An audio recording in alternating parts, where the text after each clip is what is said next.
아침에 시장을 알리는 글로벌 주식 라이브 월스트리트 모닝 브리핑 3월 25일 수요일 방송 시작하겠습니다. 여러분 안녕하세요. 저는 여돈입니다. 밤사이 뉴욕 증시는 러셀 2000 지수를 제외하고 모두 하락을 했습니다. 특히 나스닥 지수가 꽤 많이 하락을 했는데요. 마이크로소프트를 비롯한 소프트웨어 관련한 종목들 그리고 구글, 메타 그래서 이제 그 IGV의 주가도 많이 하락을 했고 그렇습니다.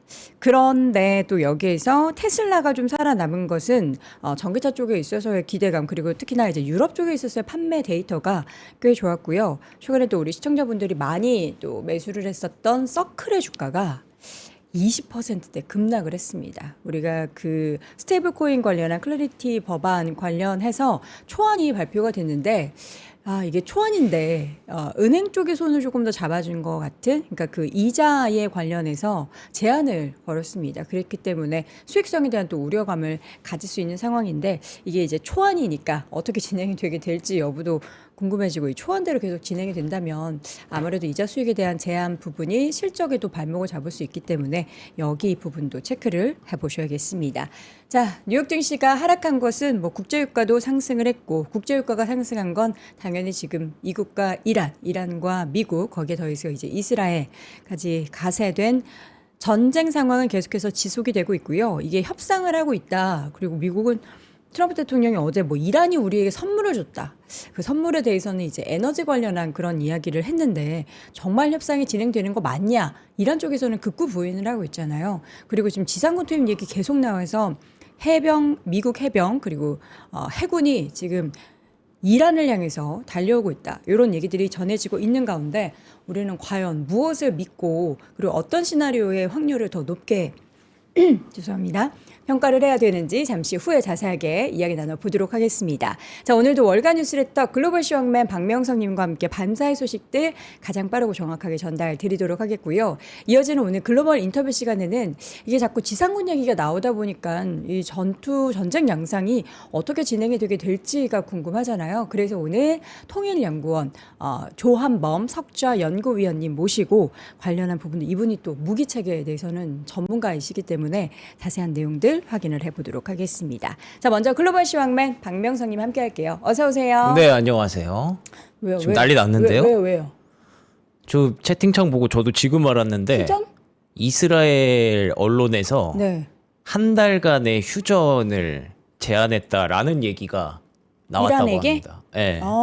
나 깜짝 놀랐잖아요. 나 네. 심장이 지금 진짜 내 심장. 이거는 저도 몰랐던 얘기인데. 그러니까 좋은 거잖아요. 그렇죠. 예. 근데 명성님의 표정이 마치 전쟁이 지금 발생한 것 같은 그런. 그래요? 황남. 내 심장 나 진짜 어떡해. 전쟁이 난 것보다 휴전한다고 하는 게 더 신기해가지고. 내 심장 어떡해. 나 진짜 너무 깜짝 놀랐어. 5분 전에 한 10분 전에 나왔나 보네요. 제가 오늘 조금 일찍 왔는데 네. 여러분 나 여기. 진짜 너무 여러분도 놀랬죠. 놀래라 했잖아요. 그래요? 내 눈이 진짜 이만해졌을 거예요. 나 지금 이렇게 심장이 왜 깜짝 놀라면은 쿵 내려가는 그 느낌 알죠? 나 지금 진짜 그랬어요. 그렇구나. 죄송합니다. 네.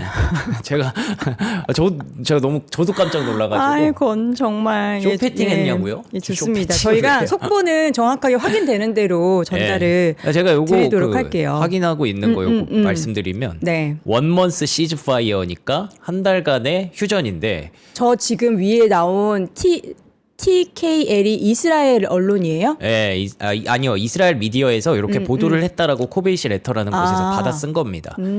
그래서 이거 그냥 어떤 레터일까요? 한국어로 번역해 보면 네. 미국 특사 위트코프와 쿠슈너가 이란과 한 달간의 휴전을 준비하고 있다라고 보도하고 있다. 그 이유는 이제 대화를 하기 위한 발판으로 활용하기 위해서 네. 한 달간의 휴전을 한다라는 내용인 것 같습니다. 근데 저런 발표는 보통 그러면 트럼프가 하고 싶어 하지 않을까요? 그러게요. 아니다. 휴전이라는 단어 자체를 트럼프 입에서 절대 꺼낼 수 없죠. 그럴 수도 자존심상. 있죠. 네. 그러니까 이제 이스라엘 쪽에서 얘기 나온 걸 수도 있는데. 한 달 휴전이 좋나 하시는데 좋죠. 우리 지금 5일 딜레이 된 것도 한 여러분 달이면 지금 화요일 8시 44분에서 그 5일 더 딜레이하면서 협상한다라는 거에도 시장이 난리 났었잖아요. 그럼요. 잠깐만. 근데 아직 많은 지금 반응을 보니까 한 달 휴전에 대해서 나는 안 믿는데라는 반응들이 많구나. 그러니까 예. 지금 5일 됐어도 예. 그쵸. 근데 그 일단 한 달 동안 그리고 또 휴전이라는 단어에 우리가 이렇게 집중을 하면 그러면은 뭐 휴전했다가 한 달 뒤에 또 전쟁한다는 거야라고 생각하실 수도 있지만 근데 저희가 이제 트럼프라는 사람의 협상 방식을 조금 겪었던 바에 따르면 그쵸. 예, 요런 그 패턴이 일반적으로는 이제 좀 마무리 국면으로 들어가는 패턴으로 저희가 좀 배워왔기 때문에 그쵸. 기대를 하는 것 같은데요. 뭐 물론 이번엔 다를 수 있죠. 예, 그럴 수도 있지만 지금은 굉장히 흥미롭고 긍정적인 그러니까 뉴스가 맞다고 봅니다. 트럼프 대통령이 뭐 이틀 준다. 호르무즈 해협 개방해라. 네네. 우리 협상하고 있으니까 자 5일 주겠어요. 이렇게 얘기하다 이스라엘이 한 달 주겠어요. 한 달 갖고 뭐 그렇죠. 1년 더. 예, 그렇게 가지 않을까. 물론 뭐 한 달 얘기했다 갑자기 트럼프가 너네 우리가 배려해 줬는데 그렇죠. 안 되겠어 하면서 그럴 또 수도 못 있죠. 쏘고. 그러니까 이란 입장에서는 한 달 휴전이라고는 하는데 쟤네들이 언제 뭘 쏠지 모르니까 불안할 네. 수도 있고. 그 이란은 그거를 또 받아서 아마 이렇게 얘기할 거예요. 이것도 심리전이다. 예, 우리 이 정부 요인 죽이려고 암살하려고 마음 놓게 하려는 심리전이다. 우리 절대 그러지 않아.라고 네네. 얘기를 할 건데 요게 계속 이제 물밑에서 지금 대화들이 진행이 되고 있구나, 물가가 트여지고 있구나에 대한 힌트가 아닐까. 네. 예, 좀 긍정적으로 평가를 합니다. 진짜 이 심장이 한 3개여야 될 것 같습니다. 죄송합니다. 너무 깜짝 놀라요. 나는 이제 뭔가 그러니까 뭐 전쟁도 전쟁인데 네. 우리나라에 무슨 일이 있는가? 아, 그런 제가 그 정도 정도의 표정이었어요? 약간 뭐 눈이 뭐 코동을 이렇게 하니까 왜 무서워 왜 뭐 이런데 예 여러분도 놀라셨겠지만 예, 제가 너무 좀 진정하지 못하고 예 흥분했던 점 사실 저도 예, 드립니다. 저야말로. 자, 어쨌든 요 휴전 관련해서는 이제 보도된 내용도 이스라엘 언론을 인용했다라고 했기 때문에 저희가 명확한 그 출처가 밝혀진 기사 내용이 나오는 대로 좀 더 자세하게 정확하게 정리를 해드리도록 하겠습니다. 네. 자, 밤새 뉴욕 증시 마감 상황 한번 보도록 하죠. 3대 네. 지수는 하락했고 러셀 2000 지수는 좀 버텼어요. 그러니까 요거는 이제 그 저희 속보 들어오기 전에 마감이 됐잖아요. 그쵸. 장은. 예, 그렇기 때문에 애프터마켓 봐야 되나? 예, 맞아요. 장중에 계속 이렇게 움직임이 변동성이 좀 있었다라고 보시면 될 것 같고요. 오, 애프터마켓 지금 다 초록색. 그렇죠. 네. 예, 제가 그래서 아까 그걸 좀 봤었는데 지금 현재 일단 10년물 국채금리는 4.367%까지 장 중에는 올랐습니다만 네. 지금의 지수 선물을 좀 봐야겠죠. 예, 지수 선물이 나스닥 선물이 괜찮네요. 아, 저 정도 올라서는 안 되는데. 그렇죠. 예, 요걸로는 부족하기는 한 1, 한데. 2%는 올라줘야 이거 행복한 거 아니에요? 예, 그러니까요. 이런 상황이었고요. 네. 그리고 간밤에 종가 상황만 놓고 보면은 이제 빅테크가 좀 안 좋았고, 그리고 소프트웨어가 여전히 부진했어요. 아까 IGV 얘기해 주셨듯이 그거는 저는 금리의 영향이 좀 컸다고 봅니다. 예, 간밤에는 이제 유가가 이렇게 올라가고 나서 전쟁이 조금 뭐 휴전 움직임으로 나오고 있지만 그럼에도 불구하고 이 비싼 유가에 따라서 뭐 금리 인상이 되는 거 아니냐 이런 우려들을 계속 안고 있거든요. 네. 그래서 금리의 영향력이 큰 섹터가 좀 부진했다라고 보시면 될 것 같고요. 러셀 2000 역시 마찬가지로 그런 움직임들이 좀 나타났습니다.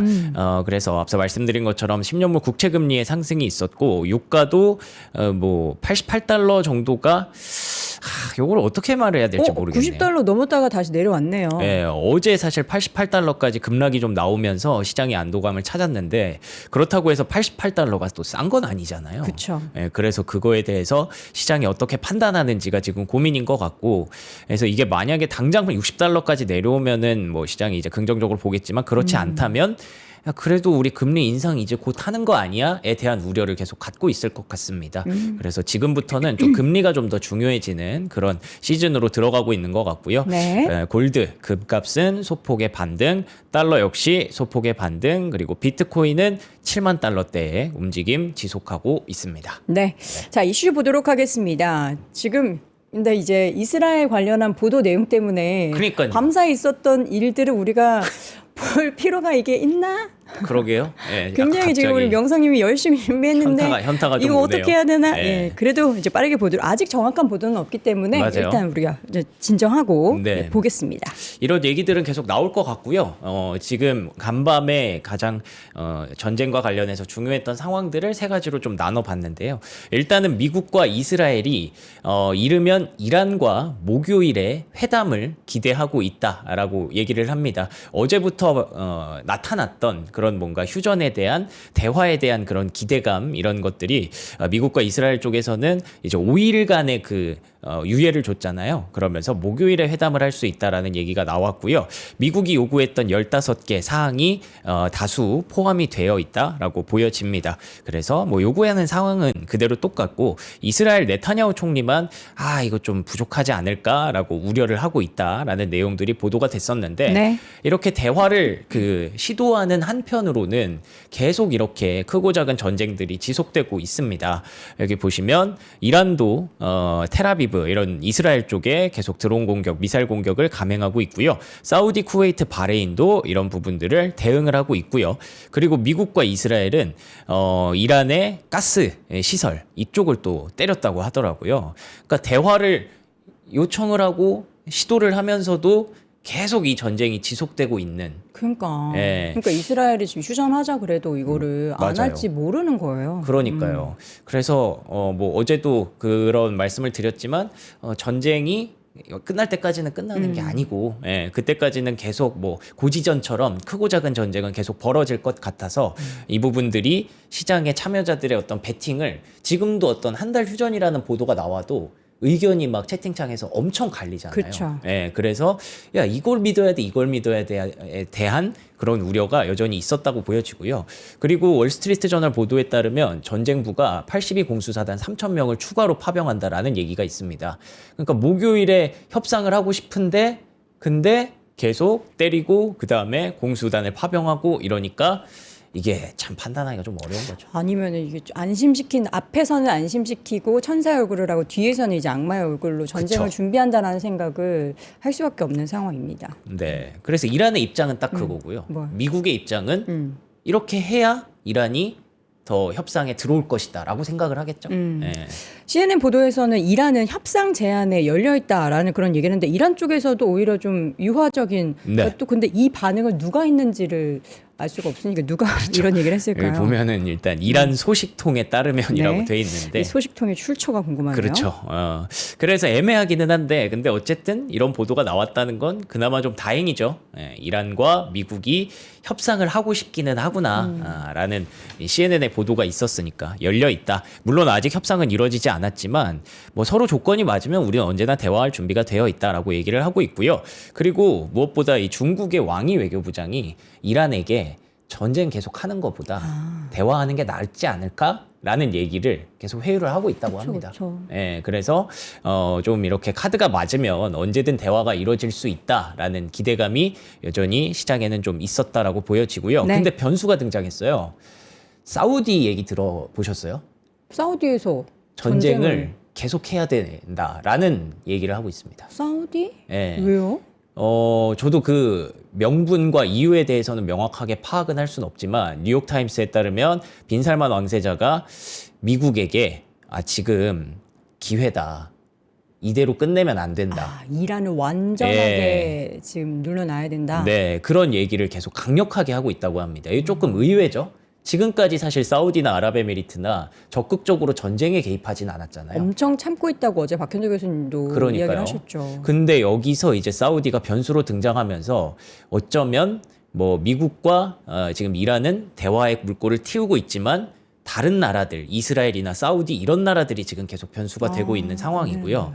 아랍 국가들이 이거 평화협상 애초에 안 된다라고 회의적으로 보면서 여기 보시면 사우디아라비아와 아랍에미리트는 만약에 계속 이런 상황이 반복된다면 참전하는 쪽으로 기울어질 수 있다라는 얘기가 나와서 생각보다 또 커질 수도 있겠네라는 우려도 시장에서 갖고 있는 상황이죠. 네, 호르무즈 해협이 지금 비적대적인 선박만 통행하고 있다. 그러니까 밤사이에도 뭐 중국 선박 통과했다, 뭐 이런 소식들은 계속 전해지고 있어요. 네. 그래서 지금까지는 이 전쟁과 관련된 이슈였고, 그러면 우리가 호르무즈와 관련해서 이제 유가는 어떻게 움직였는가에 대해서 우리가 또 걱정을 하는 건데, 네. 호르무즈에 대해서는 여전히 비적대적인 선박만 통행해 주겠다.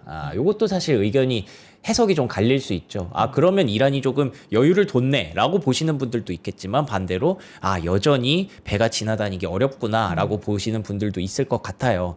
그러면서 이제 카타르 쪽에서 일부 LNG 공급에 대해서 불가항력을 선언을 했습니다. 네. 너무 아프다, 너무 세게 맞았다. 아, 이거 지금 당장 공급은 문제가 생길 수밖에 없다라고 얘기를 했고요. 쿠웨이트 쪽에서도 불가항력을 먼저 선언을 했었거든요. 이거 석유 생산량 회복되려면 3, 4개월은 걸릴 것 같다. 이미 이 전쟁이 3주, 4주까지 지나온 상황에서 심지어 전쟁이 오늘 끝난다고 해도 정상 수준까지 시간이 이 정도 필요하다라는 건 이미 원유 수급은 꼬였다라고 얘기를 하는 거죠. 네.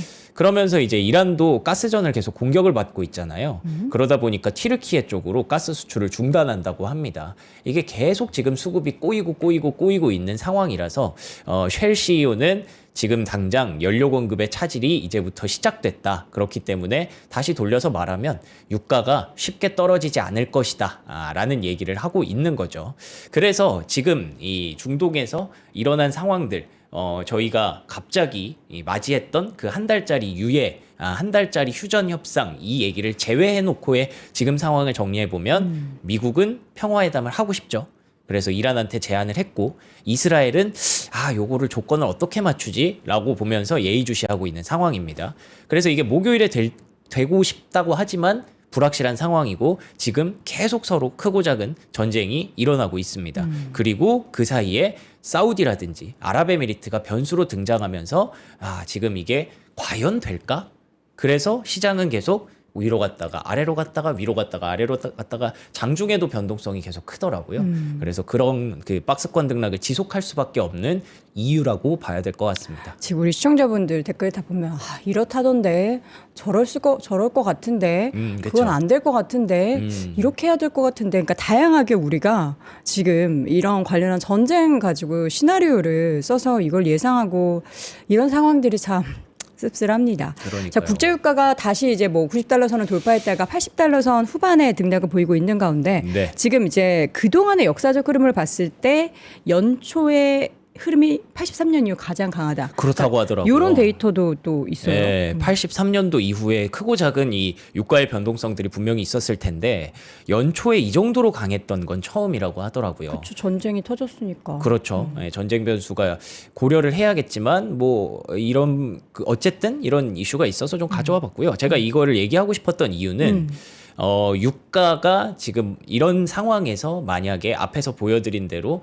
뭐 호르무즈가 계속 고착화가 되고 고유가가 뭐 80달러, 90달러 우리가 계속 보고 있으면 이러면 이제 물가에 대한 우려를 하지 않을 수가 없잖아요.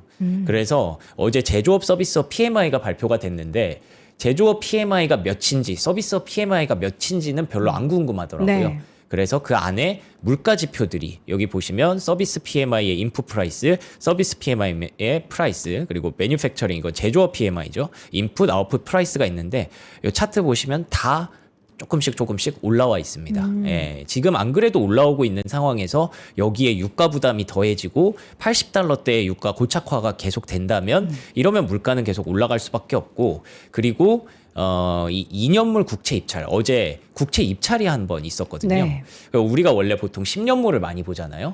근데 2년물 국채 입찰에서 그래도 미국인데 잘 관리하겠지였으면 국채 입찰 결과가 3.9%까지 가면 저는 안 됐다고 보거든요. 어제 올랐잖아요. 2.6%. 이게 자료를 찾아보니까 보통 3.67 이상이면 2년물이 그 정도 이상이면 시장은 이제 금리 인상을 프라이싱을 하는 거다라고 보더라고요. 근데 국채 입찰을 했는데 3.9가 나왔다는 건 올해 안에 금리 인상을 할지도 모르겠다에 대한 우려가 계속 반영되고 있다고 보시면 될 것 같습니다. 네.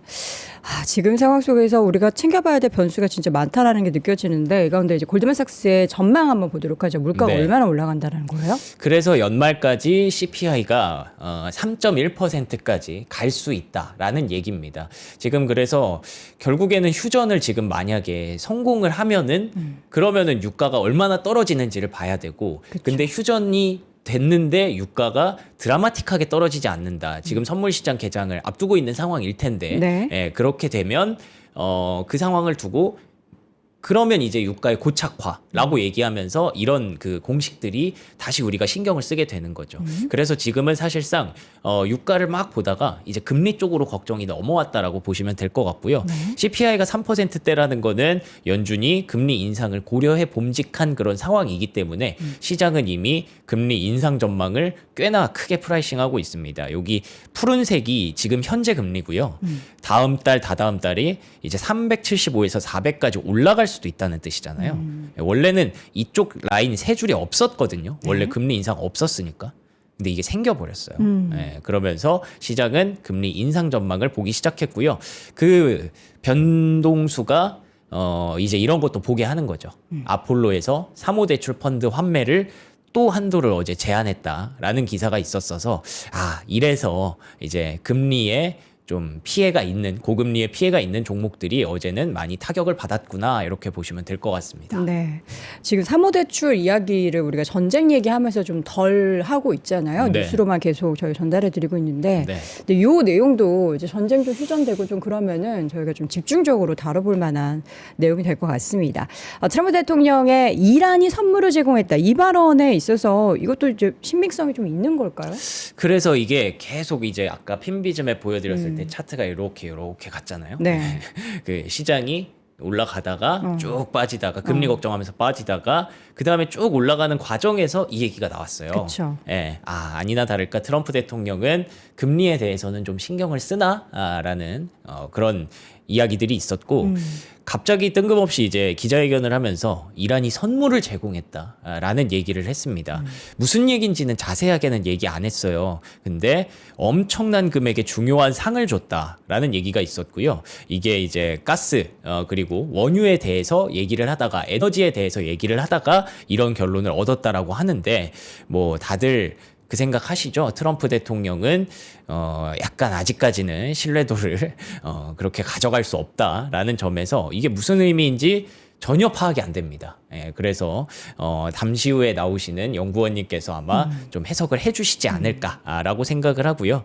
그럼에도 불구하고 지금 우리는 이 전쟁에서 승리했다. 긍정적인 이야기들 이런 것들을 미루어 봤을 때 이제 끝내려는 출구 전략을 고민하고 있구나 정도의 뉘앙스였다라고 보시면 될 것 같고요. 네. 우리는 이란과 협상 중이며 이란도 협상을 원한다. 이란은 핵무기를 절대 보유하지 않기로 합의했다. 이제 이란의 새로운 지도부가 들어섰으니 이것을 정권 교체라고 말할 수 있다. 왜 레짐 체인지라는 말을 가끔 쓰잖아요. 네. 그 얘기를 트럼프 대통령이 입 밖으로 꺼냈어요. 이걸 정권 교체라고 본다면 어쩌면 트럼프 대통령의 목표를 달성한 것으로 본인은 얘기를 한 거잖아요. 그렇기 때문에 요게 어쩌면 트럼프 대통령의 출구 전략의 그 단계 중에 하나구나 정도로 시장이 판단을 해서 요 타이밍에 조금 올라가고 있었고요. 그리고 또 유럽에서도 계속 이런 유가의 부담을 어떻게 좀 분산을 하기 위해서 4월 15일 기준으로 러시아 원유에 대한 수입 제재를 종료한다고 합니다. 사진이 절묘하죠. 푸틴 대통령이 웃고 있는 사진인데 그래서 다들 이제 금리와 유가에 대응하기 위한 그런 전략들을 다들 좀 고민을 하고 있고 현실에서 좀 시스템을 돌리고 있다라는 부분도 염두에 두시면 좋을 것 같습니다. 앞서서 저희가 그 이스라엘 쪽의 매체의 보도를 인용한 그 SNS를 보여드리면서 그 SNS는 뭐예요?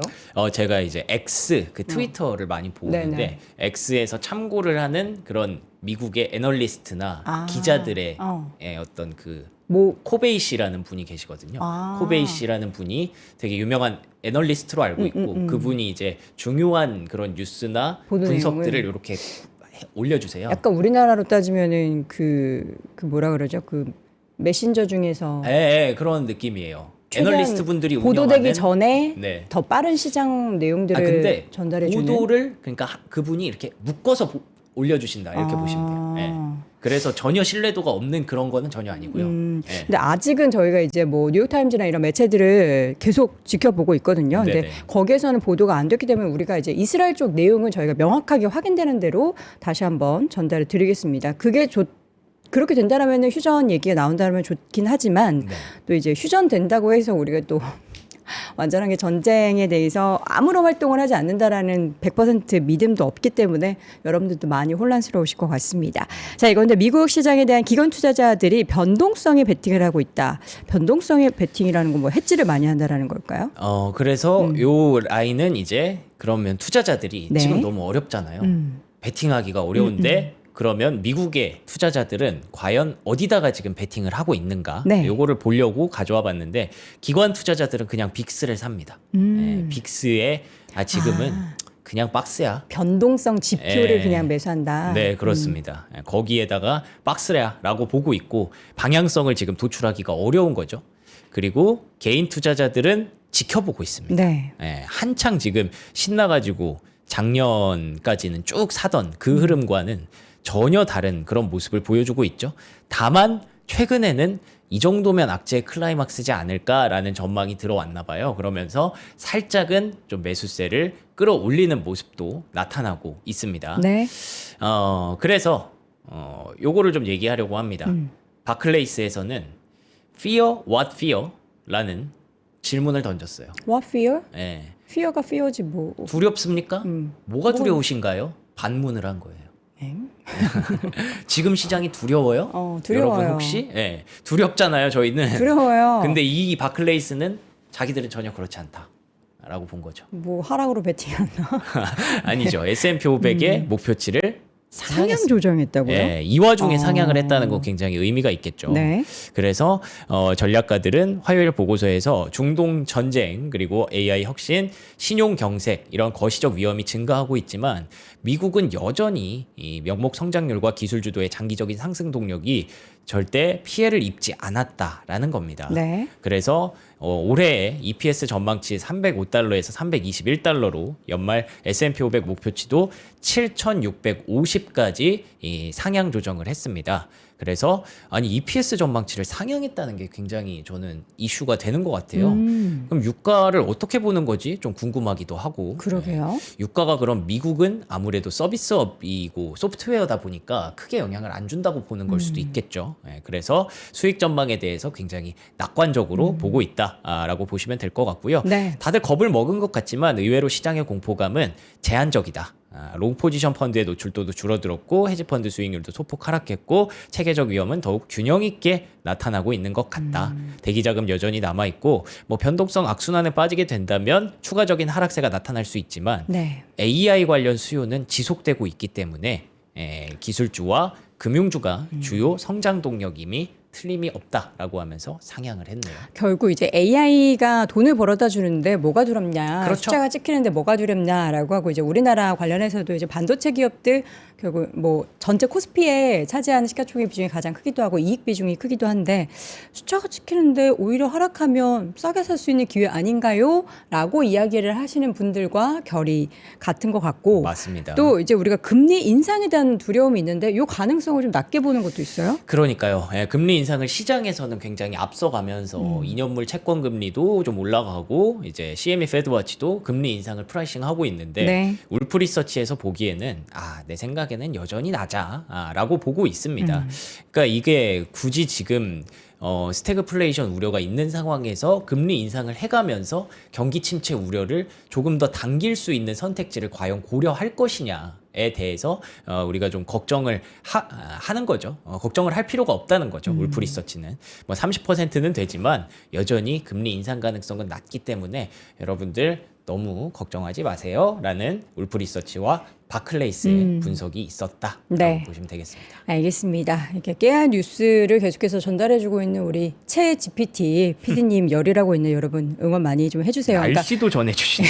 이게 그냥 들으시는 분들은 사실 화면을 안 보셔서 채팅에 네. 공유되고 있는 뉴스 헤드라인은 못 보시겠지만 이전부터 저희 우리 채 GPT라고 불리는 채 PD님이 오늘 날씨까지 올려주셨네. 네. 날씨를 비롯해서 각종 뉴스들의 헤드라인을 또 공유해 주시고 있으니까요. 그 내용도 함께 참고해 주시면 좋을 것 같고요. 특징적인 종목도 오늘 서클 궁금해 하시는데 서클 얘기 곧 나옵니다. 여러분 조금 맞습니다. 기다려 주세요. 네. 오픈 AI가 100억 달러를 추가 유치했다. 오, 네. 이건 좋은 소식이죠? 그러니까 금리도 불안하다고 하고 네. 뭐 요즘 사모 신용도 불안하다고 하는데 오픈 AI는 계속 추가 유치를 합니다. 그러게요. 결국 100억 달러를 또 모았고요. 최근에 1,200억 달러를 모았어요. 그러면서 지금 기업 가치가 7,300억 달러가 됐습니다. 비상장사가 거의 1조 달러를 받고 있는 거잖아요. 1조 달러는 원래 우리가 이제 비테크냐 아니냐를 따지는 그런 기준 중에 하나였는데 벌써 비상장인 상태로 1조 달러 근처까지 왔다는 건 상장하게 되면 충분히 올라갈 수 있다는 뜻이겠죠. 그래서 소프트뱅크도 지금 계속 론투밸류, LTV 여러분들 뭐 부동산에서 많이 쓰는 말이죠. LTV가 소프트뱅크 기준으로 거의 25% 리밋까지 가고 있다는 거예요. 그 정도로 지금 야 이렇게까지 투자해도 돼 하면서 오픈 AI한테 소프트뱅크가 명운을 거는 건 그럴 만한 가치가 있기 때문이 아닐까라는 점이고 앞서 바클레이스에서도 뭐 지금 유가도 문제고 금리도 문제라고 하지만 AI가 그 성장성을 만들어 줄 것이기 때문에 AI를 믿고 가면 된다라는 부분이었잖아요. 그래서 AI 관련주들에 대해서 분위기가 조금 개선될 뻔했습니다. 근데 물론 금리가 상단에서 막았기 때문에 주가가 그렇게 좋지는 않았지만 되게 흥미로웠던 게 뱅크 오브 아메리카에서 우리가 잘 알고 있는 AI 기업들 4개에 대한 커버리지를 재개하거나 새로 게시를 했어요. 네. 마이크로소프트 요즘 되게 안 좋잖아요. 근데 오히려 지금 살 때다. 라고 보면서 뱅크 오브 아메리카는 지금 현재 24배밖에 안 되는 이 PER은 이건 말이 안 된다. 마이크로소프트 너무 많이 빠졌다라고 하면서 목표 주가 500달러를 제시했고요.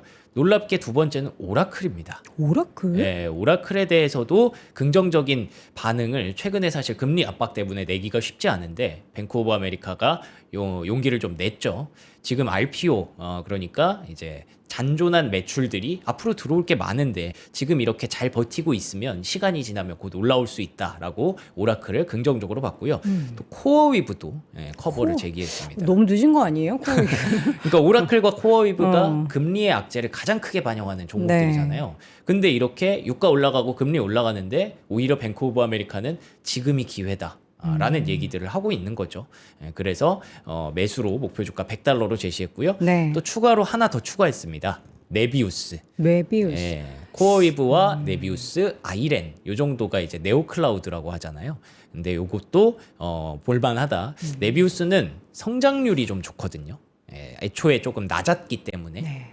그 인프라가 없었기 때문에 그래서 그 성장률을 보고 커버리지를 게시한다라고 했는데 첫날 성적표는 그다지 좋지는 못했어요. 마이크로소프트, 오라클이 금리 압박을 받으면서 주가가 2.6%, 4.6%씩 하락했고요. 다만 네오클라우드 쪽은 괜찮았습니다. 코어위브와 네비우스는 그래도 빨간불을 켰다. 이 와중에 코어위브 CEO가 왜 우리 잊고 있었던 내용 중에 감가상각 얘기 있었잖아요. 그 GPU 감가상각. 이거 GPU 데이터 센터에서 너무 과도하게 프라이싱을 해놔가지고 이거 다 버블이다라는 우려가 있었는데 그거 말도 안 된다라고 얘기하면서 흥미로운 예를 들었어요. 뭐냐면 우리가 과연 지금 아이폰 저도 13 쓰거든요. 아이폰 13 쓰는데 누가 3, 4년 뒤에 아이폰 11을 쓰겠어라고 하지만 이거 남미나 아프리카 갖고 가면 엄청 잘 팔린다는 거예요. 구형 모델이. 그래서 원래 그 GPU와 데이터 센터에 대해서 감가상각 논란이 있었던 게 계속 이거 교체해야 되는데 그쵸. 그러면 그거 다 비용 아니냐였잖아요. 그거 어차피 다 달라는 애들 계속 쌓여있다. 그래서 뭐 A100이라든지 엠퍼칩 요즘 막 루빈이니 파인만이니 얘기하는데 A100 같은 것도 올해 가격이 올랐다고 하더라고요. 더 올랐다. 그렇기 때문에 GPU는 계속 수요가 있을 것이다. 그래서 감가상각 논란 말도 안 된다라는 얘기가 있어서 오랜만에 좀 흥미롭더라고요. 뱅크 오브 아메리카가 이제 뭐 커버를 제시한 종목들에 있어서는 뭐 이미 시장에서 많이 이슈가 됐었기 때문에 네. 뭐 주가의 흐름이 사실 그다지 뭐 크게 영향을 미친 것 같지는 않아도 시장도 시장이고. 네. 근데 최근에 좀 많이 빠졌던 종목을 약간 용기 커버했다. 있게 지금 커버를 해서 오 흥미롭네 싶어서 좀 가져와 봤고요. 그리고 또 JP모건도 하나 가져와 봤어요. 네. JP모건에서는 전력망 노후화를 언급을 했습니다. 우리가 많이 보고 있죠. 특히나 국내 증시 투자자분들이 전력 설비 노후화에 대해서 교체 수요가 많다라고 얘기하는데 JP모건은 거기에 한 줌 얹어서 이거는 안보 문제이기 때문에 훨씬 더 빨리 해야 된다라고 강조를 했습니다. 그래서 전 세계 투자액이 2035년까지 계속 늘어날 거다.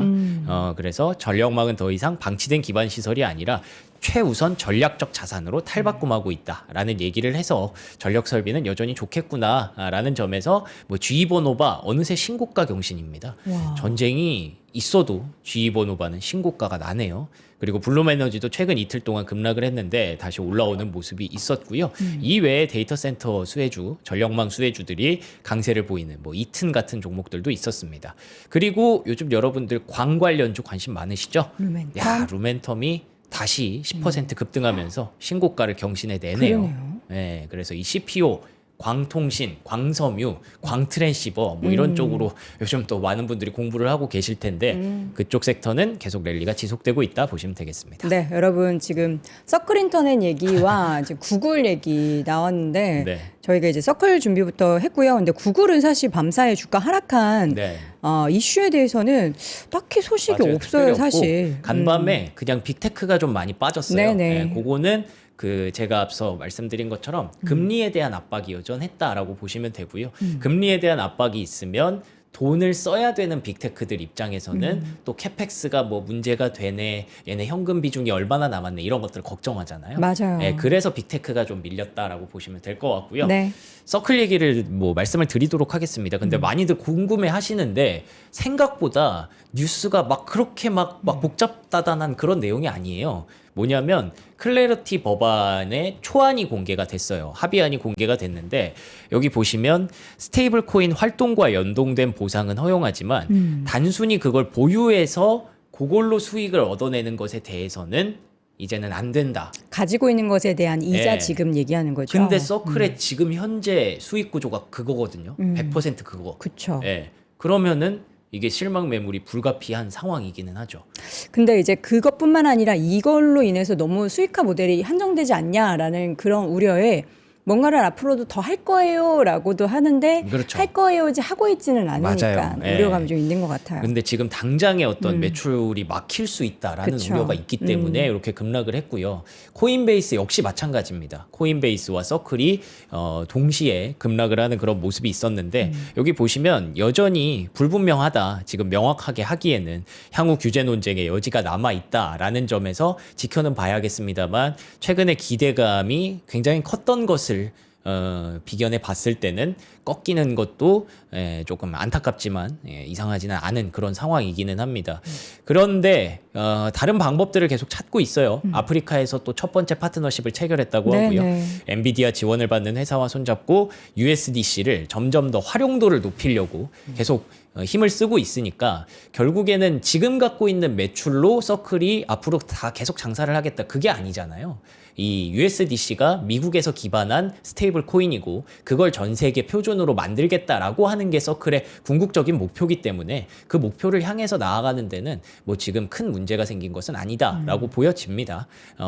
그리고 그 월스트리트 저널 보도에 따르면 뉴욕 증권거래소가 토큰 증권 플랫폼을 또 구축한다고 하더라고요. 네. 여기서 활용하는 게 24시간 돌아가니까 여기서 또 스테이블 코인을 쓰게 한다고 합니다.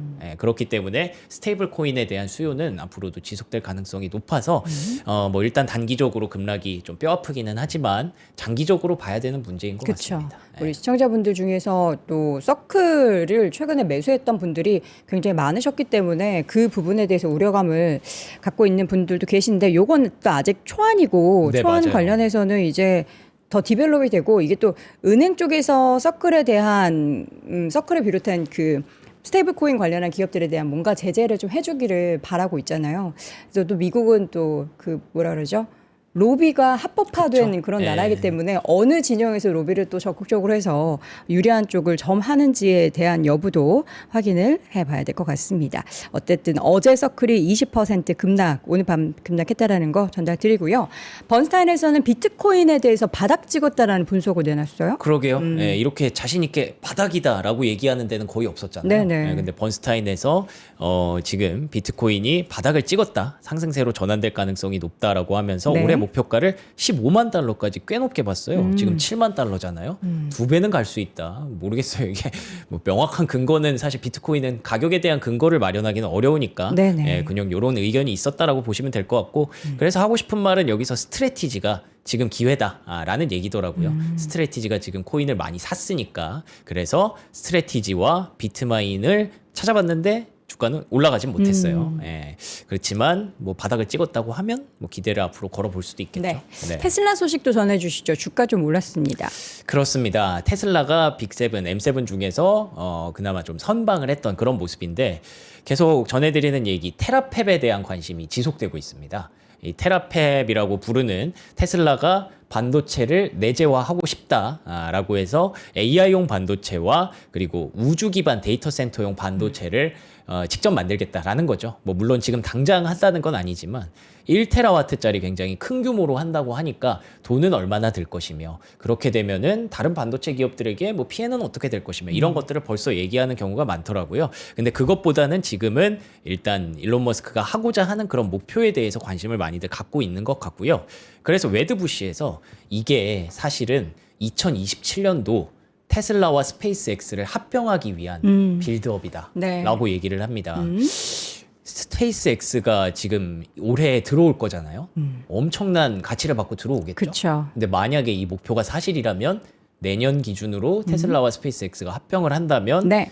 엄청난 기업이 하나 탄생하는 거거든요. 맞아요. 네, 그렇기 때문에 지금 그 교두보를 놓고 있는 거다라고 빌드업을 한다는데 그게 사실이 될지는 모르겠습니다. 네. 그래서 테슬라 주가가 조금씩 바닥을 잡는 듯한 그런 모습으로 다시 $400를 향해서 영차영차 올라오고 있고요. 그리고 테라펩 얘기 어제 전해드렸을 때 이렇게 되면 테슬라가 엄청 많은 돈을 반도체 쪽에 투입을 할 건데 그럼 누가 수혜를 볼까? 장비주다라는 얘기를 했었잖아요. 그래서 ASML, 어플라이드 머티리얼즈의 주가도 강세를 보였습니다.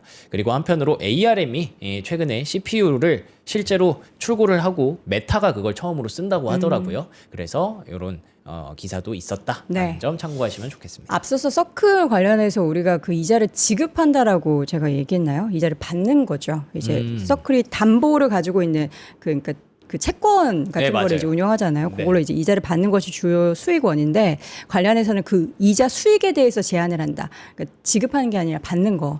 시청자분들이 저의 얘기 한마디 한마디에 이렇게 귀를 기울이고 있다는 것을 또 새삼 깨닫게 됐습니다. 근데 또 여러분 우리 친구예요? 다 여러분 너 이렇게 하면서 혼내시고 아침부터 그랬어요? 다들 좀 기분 좀 좋게 시작했으면 좋겠습니다. 실수는 바로 잡아주셔서 너무나 감사드립니다.